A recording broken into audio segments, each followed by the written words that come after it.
রমজানের পবিত্রতা রক্ষায় দেশে বিভিন্ন স্থানে দিনে খাবারের দোকান বন্ধ রাখতে চাপ দেয়া হচ্ছে। এ নিয়ে বিভিন্ন মহলে চলছে কঠোর সমালোচনা। তবে এই বিষয়ে প্রশাসনকে কোনো পদক্ষেপ নিতে দেখা যায়নি। কেউ কেউ আবার বলছেন, নিরাপত্তার কথা ভেবে এসব জায়গায় দোকান বন্ধ রাখা হয়েছে। এতে দুর্ভোগ পোহাচ্ছেন অসুস্থ ব্যক্তি, শিশু ও ভিন্ন ধর্মাবলম্বীরা। বিপাকে পড়ছেন ব্যবসায়ীরাও।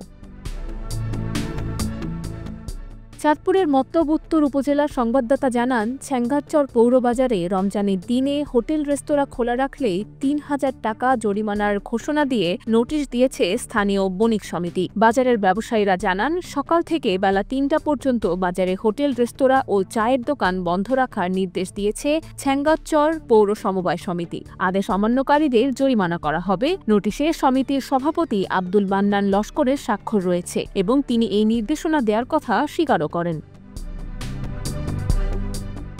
এদিকে সম্প্রতি সামাজিক যোগাযোগ মাধ্যমে ছড়িয়ে পড়েছে একটি ভিডিও, যেখানে রমজান মাসে দিনে খাবারের দোকান খোলা রাখার বিষয়ে নিষেধাজ্ঞা জারি করা হয়। একই ধরনের পরিস্থিতি দেখা যায় ঢাকার আশুলিয়া, নোয়াখালী সহ দেশের বিভিন্ন স্থানে। গেল শুক্রবার বাংলাদেশ জামায়াতে ইসলামীর আমির ডাক্তার শফিকুর রহমান রোজায় দিনের বেলা হোটেল রেস্তোরাঁ বন্ধসহ সব অশ্লীলতা বন্ধে কার্যকর ব্যবস্থা গ্রহণ করার জন্য অন্তর্বর্তী সরকারের প্রতি আহ্বান জানান। মূলত তার বক্তব্যের পরই বিভিন্ন জায়গায় এই ধরনের পদক্ষেপ গ্রহণ করতে দেখা যায়।